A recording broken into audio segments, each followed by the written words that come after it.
Hello class six, welcome back. हम estimated से जुड़े हुए क्वेश्चन कर रहे हैं और एडिशन और सब्ट्रैक्शन से रिलेटेड जो क्वेश्चंस थे, एस्टिमेट जो हमें करना था उन सब्ट्रैक्शंस को या एडिशन को, वो आप पिछले लेक्चर में सीख चुके हो और आपने होमवर्क उम्मीद है कि कर लिया होगा। आज हम सीखेंगे एस्टिमेटिंग द प्रोडक्ट यानी कि मल्टीप्लिकेशन जो होती है उसको हम कैसे एस्टिमेट करेंगे।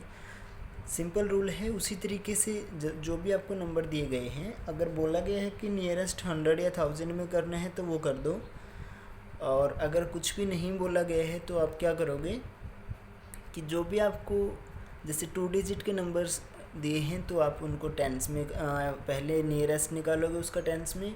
अगर 3 डिजिट के दिए हैं तो नियरेस्ट 100 आप उनका निकालोगे। उसी तरीके से 4 डिजिट के दिए हैं तो नियरेस्ट 1000 आप निकालोगे। जैसे कि मान लीजिए आपका पहला क्वेश्चन है estimate the product of 42 and 58, कि आपको प्रोडक्ट को एस्टिमेट करना है। किसकी प्रोडक्ट को? 42 और 58 की प्रोडक्ट्स को। तो हम क्या करेंगे, पहले हमने देखा कि 42 और 58 जो दोनों के दोनों किस में हैं, 2 डिजिट नंबर है यानी कि टेंस में है, तो हमें नियरेस्ट 10 निकालेंगे हम पहले दोनों के, जैसे हम करते आए हैं अभी तक कि 42 एस्टिमेटेड टू नियरेस्ट 10। 42 किसके नियरेस्ट 10 है? 42 के जो नियरेस्ट 10 है वो कौन सा है? देखिए टेंस में जब हम नियरेस्ट निकालते हैं तो क्या करते हैं, वंस वाले डिजिट को चेक करते हैं। वंस वाले डिजिट पे क्या है? 42 में 2 है, तो वंस डिजिट के अकॉर्डिंग क्या होने वाला है अभी, यानी कि 2 है और 2 के अकॉर्डिंग नंबर चेंज नहीं होता है उससे नेक्स्ट जो है, तो यानी कि 4 रहेगा एज इट इज़ और वहाँ पे आ जाएगी 0। तो 42 का नियरेस्ट 10 हो गया आपका 40। उसी तरीके से 58 का जब हम नियरेस्ट 10 निकालेंगे तो वहाँ पे हम देखेंगे कि जो 58 का वंस प्लेस पे जो डिजिट है वो क्या है? 8। और हमें पता है कि 5, 6, 7, 8 वाली जो डिजिट होती हैं उनके अकॉर्डिंग नेक्स्ट जो प्लेस पे जो भी डिजिट है उसमें हम क्या करते हैं, 1 ऐड करते हैं। तो 5 यहाँ पर क्या हो जाएगा, 5 में 1 ऐड हो जाएगा तो कितना हो जाएगा 6, और 10 में लिखना है तो यानी कि 60। ठीक है, तो हमने दोनों के नियरेस्ट टेंस निकाल लिए। अब उसके बाद रिक्वायर्ड एस्टिमेशन क्या हो जाएगा, क्या करना है आपको, प्रोडक्ट जब बोला जाए तो उनकी क्या कर दो, मल्टीप्लिकेशन। और 40 × 60, 2 0 है तो 2 0 एज इट इज़, 4 6 से 24। तो यही आपका क्या हो जाएगा आंसर। अब मान लीजिए आपका सेकंड जो क्वेश्चन है वो इस टाइप का है कि estimate the product of 143 and 289। तो इसको हम कैसे करेंगे? तो सिंपल 143 एस्टिमेटेड टू नियरेस्ट 100, क्योंकि 3 डिजिट वाले हैं तो हम 100 में करेंगे। मल्टीप्लिकेशन की बात हो रही है यहाँ पे, क्योंकि कुछ भी ना आपको टेंस बोला गया है ना आपको 100 कुछ बोला था, तो हम 100 में इसको करेंगे कन्वर्ट। तो 143 का नियरेस्ट 100 आपको अब तरीका पता ही है, तो कितना आ जाएगा 100। कैसे आया? अब 100 के लिए क्या करेंगे, हम सेकंड डिजिट चेक करेंगे, यानी कि टेंस प्लेस पे जो है, जो यहाँ पर क्या था 4, तो 4 के अकॉर्डिंग कोई चेंज नहीं होगा, तो 1 का एज इट इज़ और बाकी 0 हो जाएंगी। उसी तरीके से 289 एस्टिमेटेड टू द नियरेस्ट 100 जो है वो क्या हो जाएगा, टेंस वाले प्लेस पे क्या है 8 है, तो 8 के अकॉर्डिंग 2 में 1 हमें ऐड करना पड़ेगा, क्योंकि 5 6 7 8 9 अगर कोई भी डिजिट है तो उनके अकॉर्डिंग हमें नेक्स्ट में 1 ऐड करना पड़ता है। तो यहाँ पे हो जाएगा आपका 300। Hence required estimation. तो रिक्वायर्ड एस्टिमेशन क्या आ जाएगी हमारी, इन दोनों की मल्टीप्लाई, 100 × 300। इनकी जब हम मल्टीप्लाई करेंगे तो 1 2 3 4 4 0 यहाँ पर आएंगी और 3 1 जा 3, तो यही हमारा क्या आ जाएगा आंसर। ठीक है, तो ये हो गया एस्टिमेशन ऑफ प्रोडक्ट। अब आज जो आपको नया सीखेगा ये तो बिल्कुल सिंपल है, बस एडिशन या सब्ट्रैक्शन की जगह पे हम मल्टीप्लाई कर रहे हैं। बाकी तो आप पिछली क्लासेस में भी ऐसा कर चुके हो, मतलब कि पिछले लेक्चर्स में। तो अभी हम सीखेंगे एक नई चीज़ जो कि क्या है, मान लीजिए कि आपका क्वेश्चन इस टाइप से दे रखा है,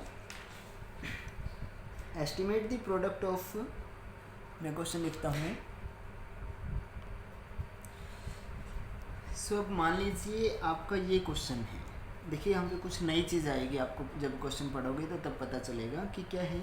estimate the product of 183 multiply 153, कि इनकी प्रोडक्ट को एस्टिमेट करना है। यहाँ तक अगर होता तो आप सिंपल इस तरीके से कर देते क्वेश्चन को, बट आगे क्या है, बाई राउंडिंग ऑफ, कि आपको राउंड ऑफ करना है the first number upward and the second number downwards. तो अब यहाँ पर ये क्या सीन आ गया कि भाई फर्स्ट नंबर अपवर्ड, यानी कि इसको तो अपवर्ड करना है आपको, और सेकेंड नंबर डाउनवर्ड।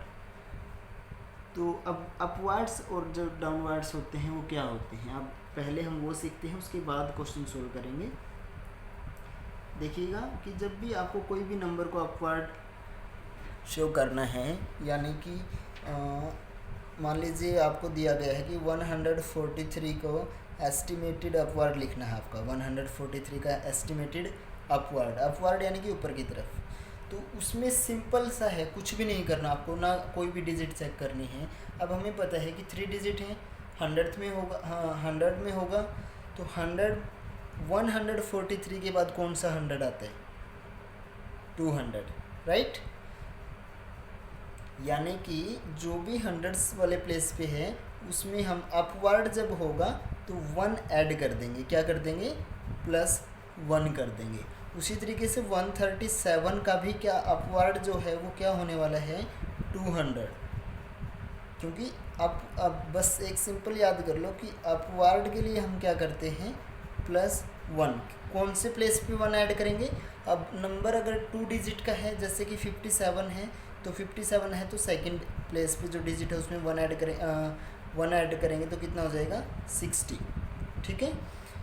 उसी तरीके से 51 के लिए भी क्या आ जाएगा, अगर अपवर्ड बोला है तो नियरेस्ट 10 की बात नहीं कर रहे हैं हम, अब अपवर्ड की बात कर रहे हैं। तो 51 का अपवर्ड जो होगा वो भी क्या होने वाला है, 60। तो यानी कि जब भी आपको अपवर्ड दिखे तो जो बिल्कुल लास्ट, यानी कि लेफ़्ट साइड में जो बिल्कुल लास्ट डिजिट है, चाहे वो 10s वाला है या फिर वो 100 वाला है, तो उसको क्या कर दो, उसमें 1 ऐड करके लिख दो, और पीछे जितने भी डिजिट थे उतने ही 0 लगा दो। जैसे कि 2 इसका है 123, तो इसमें सबसे लास्ट में क्या है, 1 है, तो 1 में तो 1 ऐड कर दिया, कितना हो गया, 2, और लास्ट में कितने थे, 2 डिजिट थे, तो 20 हम लगा देंगे, तो ये हो जाएगा अपवर्ड। और डाउनवर्ड के लिए हमें क्या करना है, अब 190 का भी अपवर्ड क्या आएगा, 200, क्यों, क्योंकि लास्ट में 1 ऐड किया, कितना हो गया, 2, और जितने डिजिट थे उतने ही क्या लगा दी, 0। अपवर्ड का मतलब वैसे ही सिंपल क्या हुआ कि अगर 3 डिजिट में है आपका नंबर, तो वहाँ पर अपवर्ड का मतलब है कि आपको उसका नेक्स्ट 100 लिखना है, नेक्स्ट 100। यानी कि मान लो 801 भी अगर लिख रखा है तो उस केस में उसका अपवर्ड जो होगा वो क्या हो जाएगा, 900, ठीक है। तो यहाँ पे हम 1 2 3 4 5 कुछ चेक नहीं करेंगे, सिर्फ अपवर्ड है तो उससे नेक्स्ट वाला, ठीक है। अगर 10s की बात आती है, जैसे कि अगर मान लो 31 है तो 31 के लिए भी अपवर्ड क्या रहेगा, 40, क्योंकि 31 के मैक्सिमम कितना है, 10s प्लेस तक गए हैं, तो यानी कि अपवर्ड 10s हम करेंगे, और वो क्या हो जाएगा, अपवर्ड है तो 1 ऐड हम करेंगे ही करेंगे लास्ट में जो भी है उसके अंदर, ठीक है। तो यानी कि उससे नेक्स्ट वाला 10s लिखेंगे, 31 से नेक्स्ट कहाँ पर 10s आएगा, 40 पे, ठीक है, तो 40 हो जाएगा। 39 के लिए भी क्या रहेगा, 40। उसी तरीके से जो डाउनवर्ड है, डाउनवर्ड में आपको क्या करना है, मान लीजिए कि आपको 199 का डाउनवर्ड लिखना है, तो अब 3 डिजिट का है, तो यानी कि 100 की बात हो रही है, तो 199 का डाउनवर्ड 100 क्या आ जाएगा, 100। डाउनवर्ड में हम क्या करेंगे, जो लास्ट डिजिट है उसको एज इट इज़ लिखेंगे, यानी कि इससे पहले कौन सा 100 आया था एग्जैक्ट वाला, तो 199 से पहले 100 आया था ना। उसी तरीके से अगर 243 है तो इसके लिए हम डाउनवर्ड क्या लिखेंगे, 200, क्यों, क्योंकि डाउनवर्ड का मतलब है कि इससे पहले कौन सा 100 आया था, 243 से पहले एग्जैक्टली कौन सा 100 आया था, 200। उसी तरीके से 4560 के लिए अगर अब 1000 की बात आती है डाउनवर्ड की अगर बात आती है तो 560 को हम डाउनवर्ड में क्या लिखेंगे 4000, सिंपल, क्योंकि कौन से 1000 में आया था, इससे पहले कौन सा 1000 आया था 4000 जो एग्जैक्ट था। अगर इसी को अपवर्ड लिखना है, इसका अपवर्ड लिखना है तो वो क्या हो जाएगा 5000, चाहे यहाँ पे 5 था या चाहे यहाँ पे 1 होता तो भी इसका अपवर्ड क्या हो जाता 5000। तो अब सिंपल सी बात है, आई थिंक आपको समझ में आ गई होगी कि जो अपवर्ड है उस केस में हम क्या करते हैं, अगर 3 डिजिट का कोई नंबर है तो हम उससे नेक्स्ट जो 100 आने वाला है एग्जैक्ट वो लिखते हैं, और डाउनवर्ड में क्या लिखते हैं जो उससे पहले जो आया था, यानी कि 243 से पहले कौन सा 100 आया था 200 एग्जैक्टली, यानी कि इसको एज इट इज़ रखते हैं लास्ट को, और जितनी डिजिट थी उतनी ही 0 डाउनवर्ड के लिए। और अपवर्ड के लिए अगर इसी का अपवर्ड आपको लिखना है 243 का तो लास्ट में 1 ऐड करो 3, और जितने 0 हैं जितनी डिजिट है उतने 0 लगा दो तो वो हो जाएगा अपवर्ड। उम्मीद है अभी आपको अपवर्ड और डाउनवर्ड समझ में आ गया होगा, और अगर ये समझ में आ गया है तो अब क्वेश्चंस बहुत आसान हैं आपके, कि जैसे कि यही क्वेश्चन हम सोल्व करते हैं। क्वेश्चन आपको दिख रहा है, दोबारा से देखिए। अब estimate the product of 183 multiply 153 by rounding off the first number upward, यानी कि 183 का तो आपको क्या करना है अपवर्ड निकालना है, और 100 फर्स्ट नंबर पहले नंबर कौन सा था 183 था ना, तो इसका अपवर्ड, और 153 का क्या करना है and the second number downward. तो ये चीज़ भी आपको ध्यान से देखनी है कि फर्स्ट नंबर के लिए क्या बोला है और सेकंड नंबर के लिए क्या बोला है, ठीक है। फर्स्ट के लिए अपवर्ड तो यानी कि पहला जो शुरू में जो नंबर दिया है आपको उसके लिए आपको क्या करना है अपवर्ड। तो हम क्या करेंगे 183 एस्टिमेटेड अपवर्ड, वहाँ पर हम क्या लिखते थे नियरेस्ट 10 या 1000 या जो भी 100 जो आपको बोला गया होता था वो लिखते थे।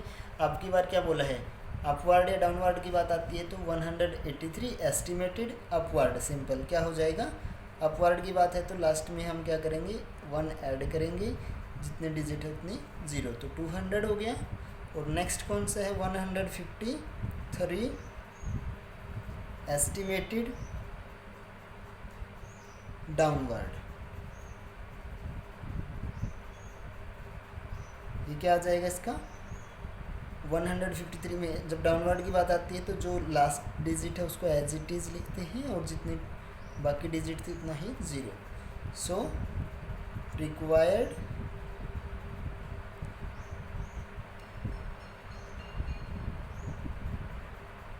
Estimation of product, so required estimation of product अब की बार हम लिखेंगे इक्वल टू हो जाएगा वो 200 मल्टीप्लाई 100, 1 2 3 4 4 0 है तो वो तो पहले हम लिख देंगे। अब 2 1 जा 2, तो ये हमारा क्या हो गया आंसर, ठीक है। तो इसी तरीके से आपको अभी अपवर्ड और जो डाउनवर्ड के सभी क्वेश्चन हैं इस तरीके से करने हैं। एक उम्मीद है अब आप इजीली कर लोगे। अपवर्ड डाउनवर्ड आपको आसानी से समझ में आ गया होगा। अपवर्ड की जब भी बात होती है तो क्या करना है हमें 1, अब जैसे कि 1 था तो 1 के लिए 2 बना दिया, और डाउनवर्ड की जब बात होगी तो उस केस में हम क्या करेंगे जो लास्ट है उसको एज इट इज़ लिखेंगे और उसके आगे जितने डिजिट हैं उनकी उतनी ही 0। क्लियर? तो चलो एक एग्जांपल और हम लेकर के देखते हैं।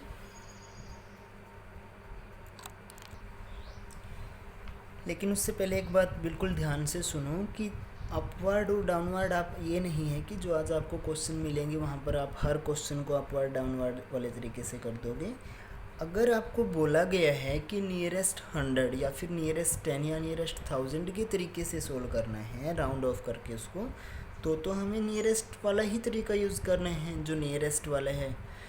और अगर आपको अपवर्ड या डाउनवर्ड बोला जाता है तो उस केस में आपको अपवर्ड और डाउनवर्ड वाला तरीका लगाना है। तो इस बात का आप ध्यान रखिएगा। जो भी नियरेस्ट वाले थे वो इस टाइप के सम थे जो यहाँ पर हमने शुरू में क्वेश्चन सोल्व किए थे, ये वाले क्वेश्चंस ये नियरेस्ट वाले हैं। और ये जो तरीका है ये वाला ये कौन सा है हमारा, अपवर्ड और डाउनवर्ड वाला है। ठीक है, तो इन दोनों चीज़ों में आप डिफरेंस अच्छे से समझ लेना। अपवर्ड और डाउनवर्ड जब तक ना बोला जाए तो फिर अपवर्ड डाउनवर्ड वाला तरीका आप यूज़ नहीं करोगे, उस केस में आप नियरेस्ट वाला तरीका ही यूज़ करोगे।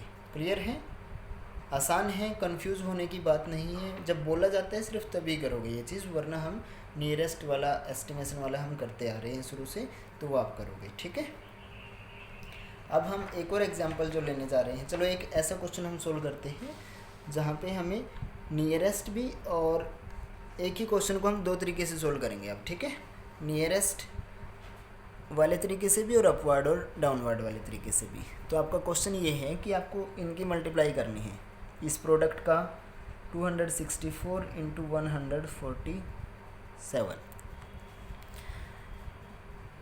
तो अब यहाँ पर देखिए कि अगर आपको ये बोला गया है कि इसको एस्टिमेट करना है आपको नियरेस्ट 100 में और फिर सोल्व करना है, तो फिर हम कैसे करेंगे, उस तरीके की बात कर रहे हैं हम। तो हम कैसे लिखते हैं, 264 एस्टिमेटेड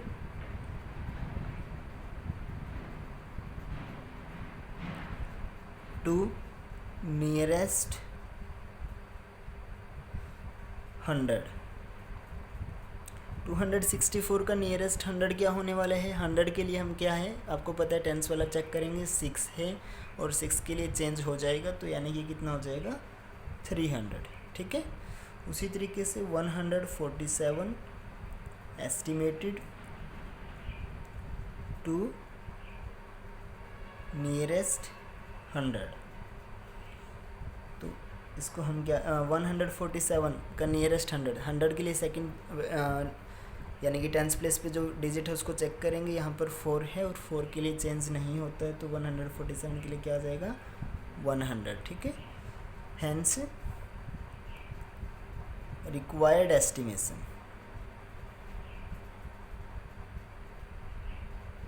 तो वो कितना हो गया, इन दोनों की क्या कर दो, अब प्रोडक्ट है यहाँ पर तो प्रोडक्ट आपको करनी है।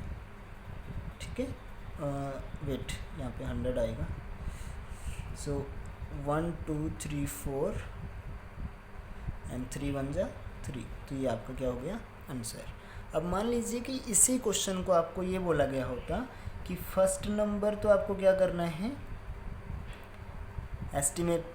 एस्टिमेशन निकालने आपकी प्रोडक्ट की, और साथ में फर्स्ट नंबर आपको करना है डाउनवर्ड एंड सेकंड नंबर जो है वो आपको करना है, उसका राउंड ऑफ करना है अपवर्ड। ठीक है, तो उस केस में तो हम क्या करते, पहला नंबर क्या है 264 एस्टिमेटेड, अब फर्स्ट नंबर के लिए क्या बोला है उन्होंने, डाउनवर्ड अगर बोला है तो डाउनवर्ड क्या हो जाएगा, अब डाउनवर्ड के लिए हम क्या करते हैं, जो लास्ट डिजिट है उसको एज इट इज़, जितनी उसके बाद डिजिट है उतनी ही 0। एंड सेकेंड नंबर क्या है अपना 147 एस्टिमेटेड अपवर्ड, तो उसको हम कैसे करेंगे, अपवर्ड के लिए लास्ट में हम 1 ऐड करते हैं, जितनी डिजिट बच गई उतने 0 लगाते हैं। सो रिक्वायर्ड एस्टिमेशन या एस्टिमेटिंग प्रोडक्ट कितनी हो जाएगी, 200 मल्टीप्लाई 200 40 2 2 जा 4, ये हमारे क्या आ गया आंसर। ठीक है, अगर इसी क्वेश्चन को ये बोला गया होता कि फर्स्ट नंबर आपको करना है अपवर्ड एंड सेकंड नंबर आपको करना है डाउनवर्ड्स, तो उस केस में हम क्या लिखते कि 264 एस्टिमेटेड, अब फर्स्ट के लिए अगर इन्होंने अपवर्ड बोला है तो अपवर्ड कितना हो जाएगा, 264 का अपवर्ड 300, क्योंकि अपवर्ड में हम लास्ट में 1 ऐड करते हैं, बाकी 0 लिखते हैं। उसी के तरीके से 147 एस्टिमेटेड डाउनवर्ड, तो 147 का डाउनवर्ड क्या हो जाता, 100, राइट। तो ये तो आप समझ में आ गया होगा ना 100 कैसे, अपवर्ड क्या होता है और डाउनवर्ड क्या होता है किसी भी नंबर का। तो अब क्या करेंगे, सो रिक्वायर्ड एस्टिमेशन, तो वो क्या हो जाएगी आपका, इनकी मल्टीप्लाई करोगे तो वही आपका क्या आ जाएगा आंसर 310, और ठीक है, ये आपका आ जाएगा आंसर। तो इस तरीके से आपको ध्यान से देखना है कि राउंड ऑफ नियरेस्ट 100 बोले है तो ये तरीका, first number upward second number downward, या first number downward second number upward बोले है तो ये तरीका, और first number upward second number downward, तो इस तरीके से। तो आपको ध्यान से देखना है कि जो भी आपको क्वेश्चन दिया गया है उसमें आपको क्या करना है, ठीक है। जो स्टेटमेंट होगी वो आप ध्यान से पढ़ोगे। इस तरीके से आपका आज का होमवर्क होता है कंप्लीट, और आपकी जो 1E एक्सरसाइज है वो भी साथ में इसके साथ में क्या हो गई कंप्लीट। देखो क्वेश्चन थोड़े ज़्यादा आपको लग रहे होंगे, बट जितने ज़्यादा क्वेश्चन आप करोगे तो उतना ही आपकी प्रैक्टिस हो जाएगी और बहुत अच्छे से आप मैथ सीख जाओगे, ठीक है। तो ज़्यादा क्वेश्चन से डरना नहीं है और एक भी क्वेश्चन छोड़ना नहीं है, राइटिंग साफ रखनी है। टाइम थोड़ा लगेगा, कोई बात नहीं है, अच्छा काम होने में टाइम लगता है, ठीक है। तो आपका ही फ़ायदा है इसमें, तो आप हर रोज़ जितना होमवर्क मिलता है टाइम टू टाइम उसको कंप्लीट करोगे। बाय बाय बच्चों।